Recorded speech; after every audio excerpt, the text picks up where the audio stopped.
마이크가 켜지는 순간 진실이 시작됩니다.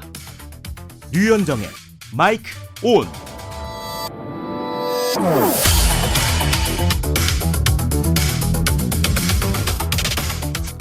안녕하십니까. 3월 10일 화요일 류현정의 마이크 온 류현정입니다.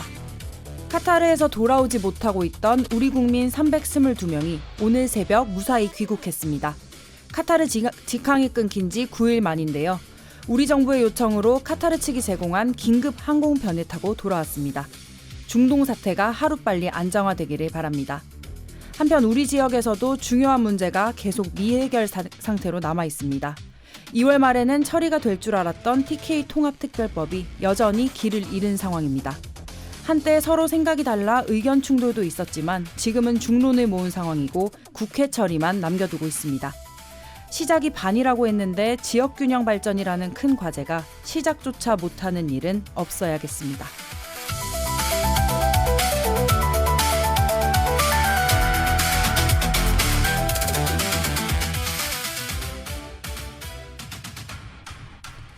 류현정의 마이크온 화요일의 이슈 길잡이는 김동식 전 대구시 의원이 함께합니다. 어서 오세요. 반갑습니다. 김동식입니다. 일주일 만에 뵙습니다. 별일 없으시죠? 네, 별일 없이 살고 있습니다. 오늘따라 하루하루가 사는 게 먹고 사는 문제에 집중하다 보면 이 정치 문제는 이게 좀 소홀해질 수 있는데 사실 네. 그러면 안 되잖아요. 먹고 사는 것은 정치와 연결돼 있는데 그렇죠. 예, 반성하면서 방송을 시작하겠습니다. 오늘따라 기운이 좀 넘치시는 것 같은데 감사합니다. 국민의힘 의원총회가 어제 있었습니다. 주요 내용을 좀 짚어주시겠어요? 네, 어제 국민의힘 의원총회가 있었죠. 주요 내용을 보면 첫 번째가 이제 윤석열 전 대통령의 정치 복귀를 명백히 반대한다. 근데 뭐 윤석열 대통령이 아시다시피 무기징역 아니면 사형받을 건데 정치 복귀는 불가능할 거고 그냥 윤의계인 세력과의 절연을 선언한 게 아닌가라고 생각이 들고요. 네. 그다음 두 번째는 그 잘못된 비상계엄에 대해서 국민과 국민 여러분께 사과한다라고 했는데 뭐 이 계엄이 2024년 12월에 있었는데 지금은 2026년인데 뭐 네. 사과도 너무 늦은 사과라서 이게 1년이 넘어서 진정성이 있나 싶은 생각은 들기도 하고 그리고 마지막으로 이제 지방선거를 위해서 당을 똘똘 뭉치자 뭐 이런 이야기를 했어요. 당내 갈등을 일단 중단하자 봉합하자는 얘기 같이 들렸어요. 뭐 주요 내용은 이런 거였다고 보여집니다. 네. 그 아까 말씀하신 절윤 선언문을 어제 발표했는데 장동혁 대표가 어제 의원총회에 참석은 했는데요. 직접 이걸 발표하지는 않았고 그 송원석 원내대표 말로는 장 대표가 경청했다. 그리고 뭐 동의했다. 장 대표도 이 선언문에 동의한 거다. 이렇게 말을 했는데 다소 원만해 보이지 않는 측면이 있어요. 일단 그 외부로 표출된 것은 의원 전원의 동의를 받았다고 했으니까 당연히 장동혁 대표도 포함될 텐데 네. 보통은 이런 중대한 결의문을 발표할 때는 당 대표가 하는 것이 정상적이지 않습니까, 그죠? 그렇죠. 그런데 당 대표가 하지 않았다, 그냥 참석만 하고 있었다. 예를 들어서 뭐 바쁜 일정 때문에 참석을 못했으면 그나마 이해할 텐데 네. 참석을 했는데 발표를 하지 않았다. 이것은 장동혁 대표의 진심은 아니다. 이 내용과 좀 다르다라고 보여지는 게 아닌가 이래 보여집니다. 특별한 이유가 없이 발표를 안 한 것이 좀 이상하다 이렇게 네. 보시는군요. 그렇다면 이게 좀 선거를 의식해서 어쩔 수 없이 우리가 필패할 수는 없으니까 하는 그런 전략이다 이렇게 보세요. 그렇다고 봐야죠. 사실은 지방선거를 앞두고 지지율 오르지 않고 있고 서울시장은 뭐 후보 등록조차 하지 않고 있고 이런 상황에서 요구 조건들이 윤의계인 세력과의 절연과 당내 통합을 주장했기 때문에 장동혁 대표 입장에서는 뭐 그럴 수밖에 없는 상황이 와서 이렇게 결정한 게 아닌가 그렇게 보여지고 지방선거 끝나고 나면 곧 또 그 당대표 선거를 해야 될 텐데 네. 그때 다시 재연될 수도 있지 않을까라는 생각이 어쩔 수 들긴 없이 합니다. 일시적으로 한 네. 거다 이렇게 보시는군요. 네, 그러면 실제로 이게 지방선거의 지지율을 올리는데 도움이 좀 될까요? 아까 말씀드렸듯이 너무 늦어서 시적절하지 않는 사과와 반성은 진정성이 없다고 봐야 되지 않을까요? 그리고 국민들도 그렇게 보지 않을까요? 그래서 이것이 과연 지방선거에 도움이 될까? 뭐 1%의 도움은 되겠다라고 하면 도움 될지 모르지만 지방선거에서 이렇게 당락을 좌우할 만큼의 영향력을 미치기에는 너무 늦은 결정이었다 이런 생각이 듭니다. 아, 너무 늦었기 때문에 영향력이 있긴 하겠지만 아주 미미할 거다 이렇게 보십니다. 여기에 대해서 대구 경북 광역단체장들 예비 후보들 지방선거 분위기는 어때요? 아직까지 구체적으로 반응들이 나온 건 없지만 일단 외부적으로는 다 찬성하는 분위기죠. 아, 저륜에 다들 그렇죠. 동의한다. 저희가 다 동의한다. 근데 이것도 또 지방선거에 다가오면 예를 들어서 오늘 초대하실 김재원 최고위원 같은 경우에는 윤석열 정부에서 꽤나 핍박받았던 사람이라 네.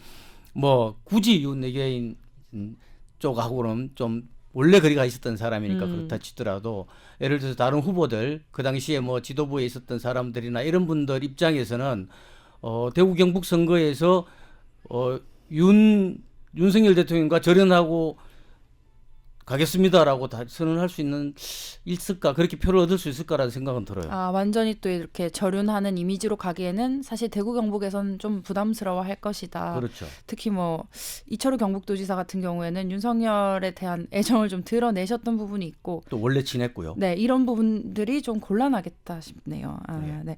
그 아까 말씀하신 대로 오세훈 서울시장이 출마를 안 하겠다고 하면서 사실 의원총회를 열어달라고 했고 저륜 선언문까지 나오게 됐어요. 이 영향이 굉장히 큰데 오세훈 시장은 한편으로는 안도감을 느꼈을 것 같아요.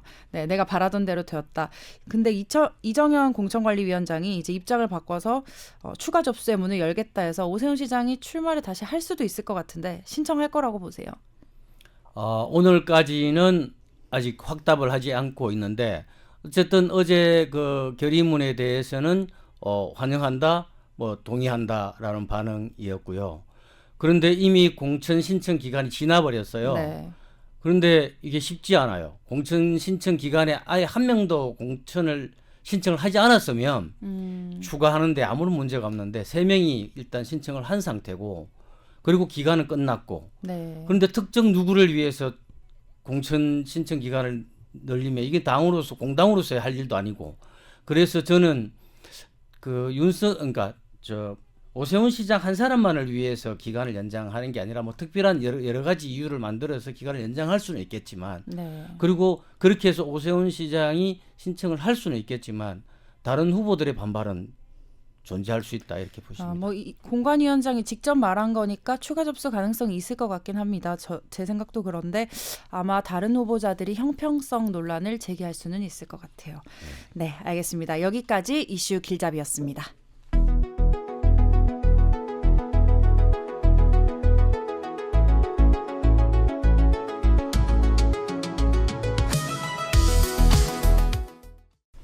네, 오늘은 국민의힘 김재원 최고위원을 직접 만나보겠습니다. 어서 오세요. 네, 안녕하세요. 제가 좀 고민이 있는데 이 위원님으로 불러야 돼요? 의원님으로 불러야 되나요? 의원을 하셨고 예, 위원은 지금- 발음이 어려워서 아니 뭐 아무렇게나 부르시죠. 상관없으세요? 네, 알겠습니다. 우리 김동식 의원님과도 인사하시죠. 네, 안녕하십니까. 네, 반갑습니다. 반갑습니다. 두 분은 아는 사이시죠? 저는 뵌 적은 있습니다. 그리고 같은 고등학교 동문이라 네. 모르셨어요 혹시? 근데 사실 저는 잘 몰랐습니다. 죄송합니다. 오늘을 계기로 이제 동문 만남을 네. 하시면 좋을 것 같습니다. 요즘 참 바쁘시죠, 의원님? 사실은 바쁠 수밖에 없죠. 선거 후보자는 그 시간을 쪼개서 유권자들을 만나야 하고 유권자들에게 자신을 알려야 하고 그러다 보니까 혼을 빼놓고 주로 다니게 돼요. 우리 조금 연세 드신 후보자님들 이야기 들으면 재밌는 이야기 많이 하는데 한참 선거운동 하다가 보면 네. 차에서 내리면 수행원들이 좀 있잖아요. 네네. 그러면 운전기사하고도 악수하고 어디 들어가서 큰절하고 보니까 며느리더라 뭐 그런 이야기도 하고 그러거든요. 그렇군요. 내 가족인데도 몰라볼 만큼 정신이 없다. 그러시군요. 그 바쁘신 와중에서도 특히 시장을 좀 많이 가시던데요. 요새 유튜브 보니까 시장 민심을 들으러 많이 다니시는 것 같아요. 그 조회수도 상당하던데 저는 어떻게 시장을 택하셨나 좀 궁금하긴 했어요. 근데 이제 선거운동을 할 때요. 기본적으로 그 공개된 장소에서 많은 사람들을 접촉할 수 있는 그런 곳을 찾아가거든요. 그러다 보니까 시장이 주로 이제 많은 분들이 오셔서 그 특히 이제 전통시장 같은 경우에는 그 지역에서 많은 분들이 오셔서 이제 대화도 하고 또 그 서로 섞여서 이야기도 많이 하는 그런 곳이거든요. 그래서 선거운동의 주된 장소가 보통 재래시장인 경우가 많이 있습니다. 그리고 이제 행사장 같은 데 가면 그 사람들을 많이 만날 수는 있는데 일과성으로 그 흩어지거나 하기 때문에 네. 행사장 그리고 선거운동을 하기 위해서 전통시장 이런 데를 많이 가게 됩니다. 의원님도 선거 경험 있으신데 시장 많이 가셨어요? 늘 아, 시장에 살았습니다. 아, 시장이 그거 복잡한데 확실히- 명함 돌릴 거라고 들어가고 막 정말 민폐 많이 끼쳤죠. 그 어떤 경우에는 이제 시장에 가면 통상적으로 사람들이 많이 올 때 가면 사람들을 많이 만날 수 있으니까 좋다고 생각하는데 그 경우에는 또 장사에 방해가 되거든요. 또 싫어하실 수 있겠군요. 그렇죠. 그래서 이제 약간 그 시기를 잘 택하는 게 좋습니다. 적당히 사람이 있을 때 네. 방해가 덜 되는 타이밍에 그렇죠. 가셔야 되군요. 그 시장에서 주로 어떤 얘기를 들으세요? 민심이 좀 어떤 것 같아요? 보통은 이제 우리 당에 대해서는 그래도 아직 우리 대구 경북 지역에서는 애정이 많지 않습니까? 그런 분들이 많지만 우리 당이 지금 그 지지율로 대표되는 이 상황이 지금 좋지 않은 상황이고 그것은 굉장히 비판받는 그 내용이 많다는 의미가 되는데요. 비판의 내용은 일정합니다. 정해져 있습니다. 그러니까 모든 사람이 생각하는 게 거의 같아요. 첫째 하나는 제발 좀 제대로 싸워봐라. 왜 그렇게 싸우지 않느냐. 두 번째는 제발 싸우지 마라. 왜 그렇게 싸우느냐. 이 두 가지거든요. 상반된 얘기네요. 상반된 이야기인데 내용은 이거죠. 이제 이재명 정권이 들어와서 사실 사법부도 무력화하고 국정을 마음대로 운영하고 뭐 자신이 받아야 할 재판도 받지 않고 오히려 이제 재판도 무력화시키고 이런 판인데 그런 법제도를 마음껏 통과시키고 있는데도 전혀 이에 대해서 제재하지 못하고 막아주지 못하고 하는 데 대해서 불편 그런 것이 있어서 제대로 좀 싸워라. 왜 그렇게 힘이 없느냐 이런 내용이고 그 반면에 이재명 정권하고는 제대로 싸우지도 못하면서 내부 분란은 일어나서 너희들끼리는 왜 그리 싸우느냐. 응? 제발 내부 분란 일으키지 말고 야당으로서 역할을 똑바로 해라. 이 내용입니다. 그 말씀하신 당내 갈등 그런 얘기에 대한 지적인 것 같은데요. 네. 사실 의원님도 연초에 장동혁 그 대표와 동조 단식을 같이 하셨죠. 네. 그런데 지금은 그런 유튜브 내용들을 보면 조금 나는 친장이 아니다 이런 노선을 좀 분명히 하시는 느낌이 듭니다. 저는 그런 적이 없어요. 그렇게 왜곡하는 분들은 있을 수 있는데 저는 뭐 친장이고 뭐고 그런 이야기를 한 적도 없지만 친장이 뭔지도 모르겠어요. 왜냐하면 저는 지도부 일원이고 당연히 장동혁 대표와 뜻을 같이 하고 있어요. 그리고 이제 유권자들이 그런 비판을 하면 당연히 지도부 일원으로서 죄송합니다. 그리고 또 때때로는 해명도 하지만 어쨌든 지금 지도부 일원으로서 책임을 느끼고 있는 것이죠. 그 어제 뭐 의총도 진행이 됐고 하는 거 보면 사실 장동혁 체제에 대한 불만들이 조금 당내에서는 있는데요. 여기에 대해서는 어떻게 보세요? 장동혁 대표가 잘 하고 있다고 보시는지. 그 당대표 입장에서 굉장히 좀 어려운 국면인 게 사실입니다. 우리 당이 지금 처하고 있는 현실이 굉장히 독특한 상황이거든요. 저는 우리 당의 전신인 그 국민의힘의 전신인 한나라당에 2003년도 가을에 입당을 해서 지금까지 24년째 정치 활동을 하고 있는데 오늘날처럼 이렇게 힘든 국면은 진짜 처음이에요. 뭐냐면 과거에 제가 그 친박계에 속하는 그런 정치 활동을 했었는데도 그때 뭐 친이 친박 갈등도 분명히 있었지만 이렇게 서로 상호간에 대놓고 공격을 하거나 공개적으로 상호간에 공격을 한 적은 없어요. 그 대선 국면에서도 박근혜 후보와 이명박 후보가 굉장히 그 서로를 공격했지만 그것은 당내 경선 중에 그 검증 과정에서 상대방을 공격했지 그 소속 국회의원이나 또는 정치인들이 드러내놓고 공격하거나 비난한 적은 없습니다. 근데 지금은 이게 상상을 초월하고 더욱이 당의 지지층 내부에서도 여기서 조금 마음에 들지 않으면 상대방 측에서 무지막지할 정도로 공격을 하는 이 상황이 되어서 이게 굉장히 운신의 폭이 좁습니다. 근데 장동혁 대표는 당대표이기 때문에 우리 당 지지자들을 대부분 대표하면서 좀 같이 가야 될 입장에 있거든요. 그런 상황이기 때문에 어떤 주장을 하는 분들이 좀 약간 그 당의 일반적인 노선과 좀 다르고 또는 좀 무리하다 하더라도 그것을 내치고 갈 수가 없는 거죠. 그러니까 굉장히 조심하게 되고 그런 국면을 오늘까지 왔는데 이제 어제 그 의원총회를 계기로 해서 조금 네, 절윤을 계기로 좀 당의 방향성을 조금 정리를 한 거죠.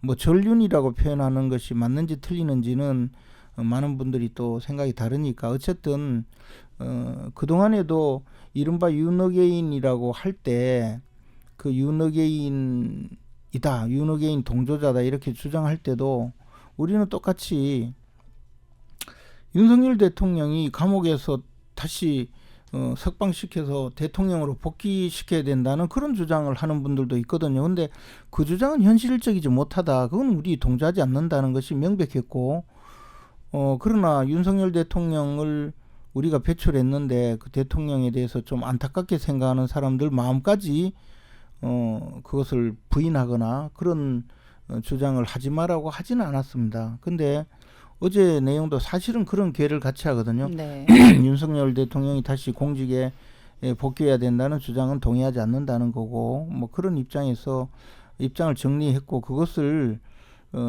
그 점을 계기로 해서 더 이상 이런 논란을 벌이지 않았으면 하는 마음이죠. 뭐 그런 정리를 했기 때문에 뭐 그것을 절윤선언이라 하든 아니든 뭐 그런 의미에서 좀 이제 당 내부의 노선 정리를 확실히 분란을 했다. 조금 정리하고 갔으면 하는 마음입니다. 네.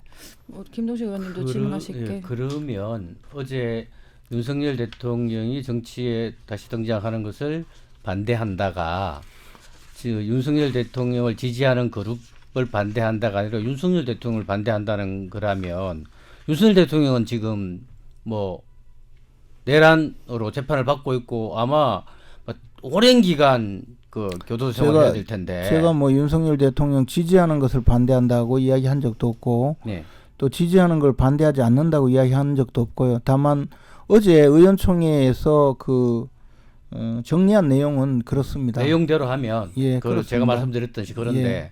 보통은 언론은 그것을 전륜선언이다 이렇게 이야기를 하고 있는데 그럼 그 전륜선언하고는 다른 것이다라는 말씀을 저는 그렇게 이야기한 적이 없고요. 네. 전륜선언이라 하는 것이 무슨 뜻인지 저는 모르겠다는 겁니다. 근데 어제 이야기한 것은 윤석열 대통령을 복귀시키라고 주장하는 사람 뭐 그런 분들에게는 우리가 동의하지 않는다는 것을 명백히 했다는 것이고 사실은 그것은 과거에도 뭐 그런 입장은 비슷했다는 그런 취지를 한 겁니다. 뭐 그것이 전륜선언이 아니다고 제가 이야기하는 것도 아니고 언론에서 전륜선언이라고 규정을 해주시면 그렇게 뭐 받아들이고 당연히 그렇지만 나는 전륜선언에 대해서 지금까지도 전륜선언이 무슨 의미인지에 대해서 워낙 다양한 의견을 갖고 있기 때문에 제가 이것이 전륜선언이다 아니다고 규정하고 싶지 않다 그 이야기뿐입니다. 해석이 분분하기 때문에 네. 이제 의원님 말씀하시는 왜냐하면 건 많은 사람들이 그런 상황에서 제가 또 방송에서 전륜선을 저도 동의합니다 하면 그를 반대하는 또 수많은 지지자들이 저에게 엄청난 공격을 하거든요. 그래서 저는 지금 이 상황을 제가 규정하고 싶지 않다, 그런 취지입니다. 네, 윤석열 전 대통령의 복귀를 반대하는 것이지, 네, 그런 입장이시지 절윤이다 이렇게 표현하시기는 좀 어려움이 있다. 아니, 그런 뜻이 아니고 계속 이야기하는데요. 저는 그 전륜인지 아닌지를 제가 평가하고 판단하고 싶지 않고, 저도 전륜선언에 참여했다 아니다 그것도 아니고, 다만 어제 그 의원총회에서 말씀하신 내용은 기존에 우리가 이야기했듯이 윤석열 대통령, 어떤 분들은 지지자 중에 강력한 지지자들은 윤석열 대통령을 빨리 석방해서 복귀시키지 않고 뭐 하느냐라고 이야기할 때 그것은 현실적으로 불가능합니다라고 해왔었는데, 저는 뭐 그런 취지하고 비슷하지 않느냐, 그런 이야기를 네. 말씀드린 거예요. 알겠습니다. 선거를 앞두고 조심스럽다 이렇게 받아들이겠습니다. 그러면 네, 판단은 뭐 청취자의 몫일 것 같고요. 저희 행정통합 얘기를 조금 해보자면요. 네. 네, 사실 앞에 이 의원총 얘기를 많이 했는데 행정통합이 우리 지역에서 아주 중요한 이슈예요. 12일을 보통 지역 정치권에서 데드라인으로 보고 있습니다. 저희 방송에 앞에 출연하셨던 출연진 정치인분들은 희망의 끈이 아직 있다, 희망이 존재한다 이렇게 보는데요. 사실상 지역 언론에서나 어렵다고 보는 시각이 많아요. 왜 이렇게 난항을 겪는 것 같고 가능성이 있다고 보세요? 행정통합은 사실 이제 선거 전에 서둘러 하려고 하다 보니까 무슨 데드라인이 있고 그렇게 된 것 아닌가 생각을 합니다. 저는 개인적으로 행정통합의 장점이 충분히 있다고 생각합니다.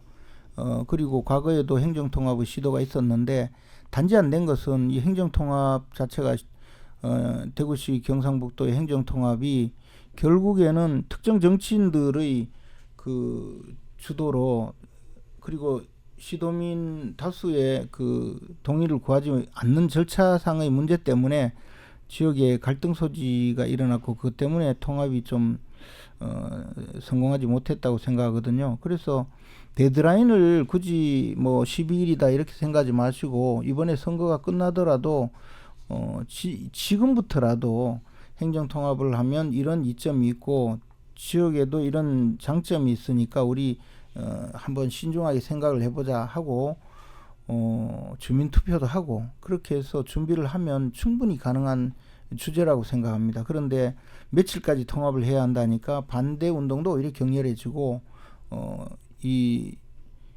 합리적으로 설득도 안 되고 그런 과정이 아니었나 생각합니다. 이번 지방선거 전에 통합 작업을 완료하려면 사실상 12일 날 본회의에서 통과되지 않으면 굉장히 좀 어려워지지 않을까 생각을 네, 합니다. 너무 촉박하죠. 예, 촉박보다도 12일 날 처리를 해주지 않는 민주당이 그 이후에 해주겠습니까? 입장 변화가 크게 없을 거라고 그리고 저는 사실은 처음부터 대구 경북 행정통합은 이재명 정권이 전혀 동의하지 않거나 또는 도와주지 않을 것 같다는 그런 그 생각을 그 전부터 했었습니다. 그리고 그런 징후도 충분히 보였고요. 근데 이제 우리 내부에서 너무 이제 이 문제를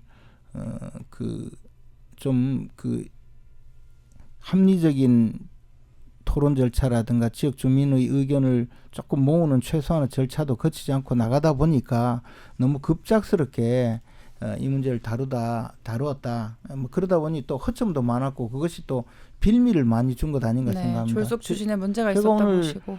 경북 안동에 갔는데 그 지역 국회의원은 지금도 현수막을 달아놨더라고요. 네, 북부 지역은 반대가 저는 심하죠. 행정통합을 반대합니다. 이렇게 지역구 국회의원께서 그만큼 그 반대 주장이 강한데, 그런데 이철우 지사께서는 행정통합 과정에 도민 한 분도 소외되지 않도록 하겠다.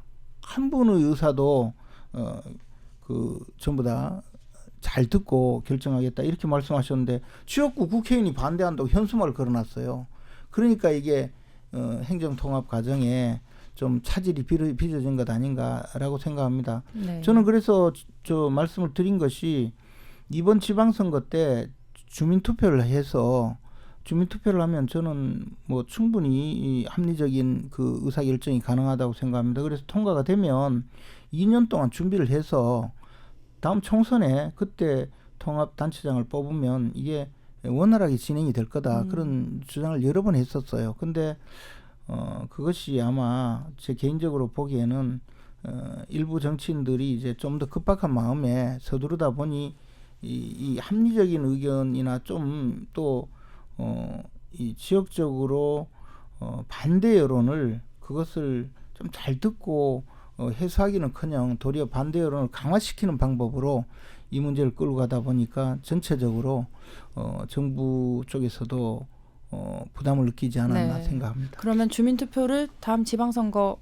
때 같이 해야 된다 이렇게 생각하세요? 아니요, 이번 지방선거 때 하면 주민투표를 해서 결정을 할 수도 있다는 거죠. 근데 지금은 행정통합을 밀어붙이다 보니까 그게 현실적으로 어려워졌죠. 시기적으로는 예, 어렵고. 그것을 그런 방법으로 진행하는 분들이 이제 부울경에서 특히 이제 부산하고 경남은 주민투표를 하고 1년 내에 통합 작업을 완료하겠다고 이미 발표를 했어요. 네, 그런 모델이 좀 좋겠다. 그게 왜 생각하시는 건가요? 그랬냐면 마산 창원 진해가 통합을 할 때도 주민투표 없이 통합을 했는데 지금 통합한 지 10년이 지나서도 마산시가 다시 분리하자고 요구를 할 정도로 이 지역 간의 그 주민 갈등이 극심하거든요. 그래서 그때 창원시장을 지내고 통합 창원시장을 지내고 그리고 경남지사를 하고 있는 박완수 지사의 이야기를 들어보면 아무리 이 좀 절차가 번잡스럽더라도 주민투표를 해야만이 주민투표를 하고 진행을 하는 것이 가장 합리적이라고 주장을 하더라고요. 저도 네. 그 점에 굉장히 이 통찰력이 있는 판단이라고 네. 생각합니다. 마지막 질문을 김동식 의원께서 해주시겠어요? 간단하게. 김지원 의원님 그러면 이번 주민투표를 통해서 총선에서 단체장을 뽑다고 하면 이번에 선출되는 대구시장과 경북도지사의 임기는 단축되는 거잖아요. 단축해야죠. 그 특별법으로. 김지원 의원님 당선되시면 임기 2년 단축에 동의하시는 건가요? 아니 그 주민투표를 할 때 이미 네. 그런 스케줄을 발표하고 2년 후에 이번에 통과가 되면 2년 후에 통합을 하자라고 하고 주민투표를 한다면 그렇게 따라야죠. 네. 그리고 그런 방식으로 특별법을 통과시키면 되죠. 그것은 상관이 없습니다. 저는 다만 그런 과정을 거치려면 지난번에 이렇게 무리하게 주민 의사도 반영하지 않고 특별법을 만들어서 막 처리를 하는 과정에 많은 주민들이 지금 마음에 상처를 입었거든요. 그래서 좀 더 합리적으로 이 문제를 접근하면 충분히 가능하다라는 네. 생각을 하고 있습니다. 알겠습니다. 오늘 류현장의 마이크원 준비한 내용은 여기까지고요. 두 분 나와주셔서 감사하고 정규 방송은 여기서 마무리해도요. 뒤에 유튜브를 통해서 못다한 이야기 이어가겠습니다.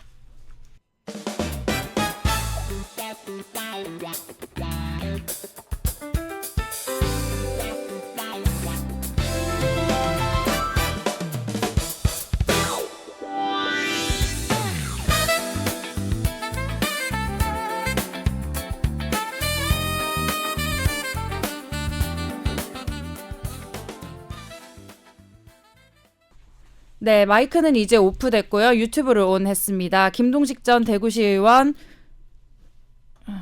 네, 국민의힘 김재원 최고위원 계속 함께해 주시고 계십니다. 의원님 시간이 참 짧게 느껴지시죠? 괜찮습니다. 그래요? 어려운 질문을 하실까봐 사실은 마음을 졸이고 있었는데 아, 근데 오히려 잘 됐습니다. 너무 매끄럽게 잘 빠져나가시는데요, 지금. 이게 지금 우리 당의 지지자들이 얼마나 마음의 상처를 입었냐면 우리 당이 배출한 두 분의 대통령이 연거푸 탄핵이 됐거든요. 그리고 나서 갖고 있는 이 절망감 내지 분노가 굉장히 커요.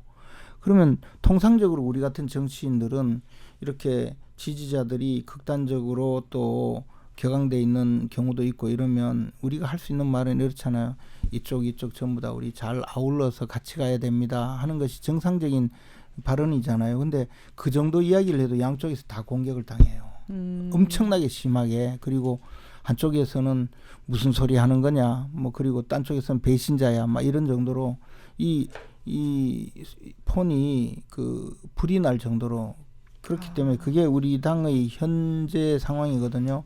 그래 이런 지지자들은 마음의 상처를 달래고 같이 가기 위해서는 굉장한 노력이 필요하고 저는 장동혁 대표가 참 현실도 그 점에 있기 때문에 저런 좀 상황이라는 걸 제가 잘 알고 있습니다. 그래서 근데 저는 요즘 정치가 국민의힘도 그렇지만 민주당도 그렇고 이게 극단적 지지자들에 의해서 이렇게 막 이렇게 포위된 듯한, 그래서 이렇게 정당과 정당 간의 대화가 단절되는 건 둘째 문제고, 정당 내에서도 지지 세력 간의 이게 대화도 단절되는 그런 추세로 가는 것 같아서 안타깝습니다. 근데 원래 민주당은 원래 좀 그랬거든요. 그 국민의힘은 그 정도가 아니었단 말입니다. 아까 말씀드렸듯이 중심 세력들이 있고 그 중심 세력이 약간 벗어나면 오히려 그 중심 지지자층에서 그 사람들을 좀 그 통제하고 했었는데 요즘은 그게 좀 극단화되었어요. 근데 그것은 원래 우리 당 지지자들이 그렇지 않았는데 이질적인 분들이 많이 섞여 들어왔다고 저는 판단하고 있어요. 그 이질적이라는 것이 나쁜 의미가 아니고 이제 정치 성향이 조금 다른 분들도 함께 참여하면서 이것을 이제 그 좀 끌고 가는 방향이 그렇게 되었고, 긍정적으로 표현하자면 다양성이 좀 늘어났다. 그러면서 이제 근데 의견이 이제, 분분하다. 그런 면도 있고, 팬덤 정치가 좋은 장점도 있는데 약간의 그 부작용의 하나가 그렇죠, 아닌가. 네. 그래서 잘 보면 우리 당의 팬덤 정치는 이 표현이 정확할지 모르겠는데 그 트로트 가수 스타들 팬덤 분들의 그 느낌이 들 정도로 굉장히 좀 그 강력한 그런 지지층이 좀 있거든요. 그래서 열정적이시죠. 예, 그래서 제가 그 전당대회 연거푸 4번을 나가서 최고위원 선거에 나갔는데 갈 때마다 조금씩 달라져요. 점점 더 세지고 우리 당에서 전당대회에서 상대 후보를 그 직접 비난하는 청중은 최근에 처음 봤어요. 그만큼 좀 점점 달라지고 있는 거죠. 팬덤 정치에 뭐 장점도 있겠지만 그런 문제점도 네, 좀 있다, 그렇습니다. 이런 말씀이시고, 저는 선거 얘기를 조금 더 여쭤보고 싶은데 그 이번 선거의 성격이 선수 교체다 이렇게 정의를 하셨더라고요.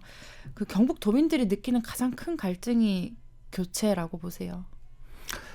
경북 도민들이 느끼는 게 이제 한 2가지 정도가 있는데요. 우리 경북도는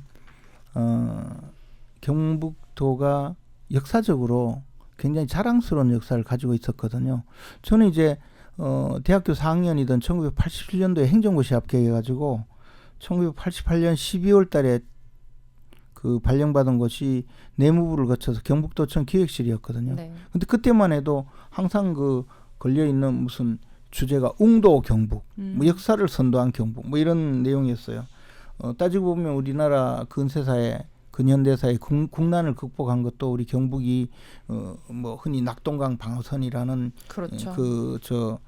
이야기를 하고, 또 산업화를 거칠 때도 구미 전자공업 단지와 포항의 철강 산단이 가장 그 우리나라의 밑바탕을 이루었거든요. 그렇게 해서 역사를 이루어왔는데 오늘날은 역사적으로 과연 대구 경북이 이 보수 정권의 산실인 거는 맞지만 역사적인 그 중요성에서는 많이 좀 퇴조했다는 생각이 있죠. 옛날만은 못하다. 당연히 네. 그렇죠. 그리고 산업적으로 보면 우리가 선도하는 산업이 사실 있는 것이 아니고 점점 이제 산업화에서도 소외되는 그런 지경에 있고, 교육 환경도 한때 우리 대구 경북은 교육의 선도 역할을 했었거든요. 그런데 지금은 사실 뭐 교육 환경은 굉장히 나쁜 것 아니겠습니까? 이러다 보니까 지역 주민들이 갖고 있는 이 약간 소외 의식 또는 위기감 이런 게 많고, 경북도정 도의 행정의 한정에서 본다면 이철우 지사님께서 8년 동안 도지사를 거치시면서 과연 무엇을 했느냐에 대해서 사람들이 의문을 가져요. 딱히 8년 동안 도지사님으로 계셨는데 또다시 지사님으로서 도전을 할 때 왜 도지사를 하셔야 되는지에 대해서 설명을 잘 할 수가 없는 지경이 아닌가라는, 제가 이제 주민들 이야기를 들으면 많은 분들이 이야기하는 것은 이제 도지사님의 리더십 부재를 말씀하시거든요.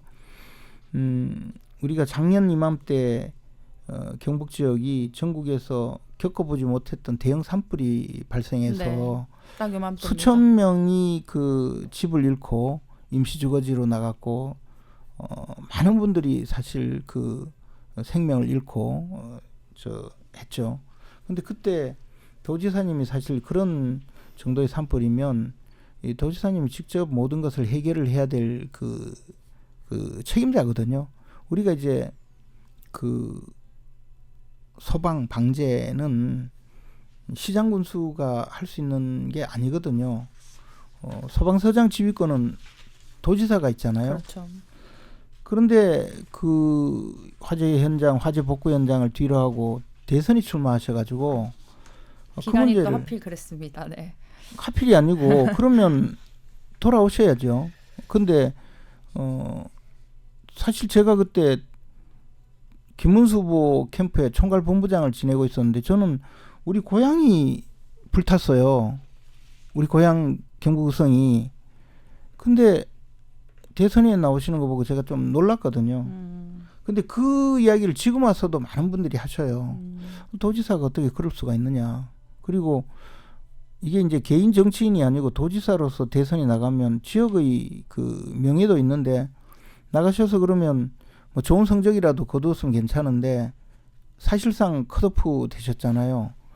한번 경선도 못 해보고 그런 데 대해서 말씀하시는 분들도 많고 지금 그 이철우 지사님이 8년 동안 주장하신 것이 대구 경북 통합신공항 문제인데 통합신공항이 원래 사실은 저 착공연도거든요. 네. 올해 착공을 해서 2030년에 이제 항공기 취항을 예정하고 되죠, 있는데 네. 지금 예산 예산을- 반영이 안 됐습니다. 네. 예산을 한 푼도 반영하지 못했어요. 근데 그 문제도 어디서 말씀하시기를 그건 뭐 내가 하는 일이 아니라고 말씀하셨는데 사실은 그게 아니죠. 왜냐하면 예산 신청해서 반영하는 것은 분명히 대구시와 경북도가 해야 되는 일이었거든요. 그것을 국회에서 국회의원들이 도와주는 것은 있지만 예산 신청은 당연히 대구시와 경북도가 해야 되는데 그 예산 신청이요. 각 부처의 예산 신청이 5월 달에 해요.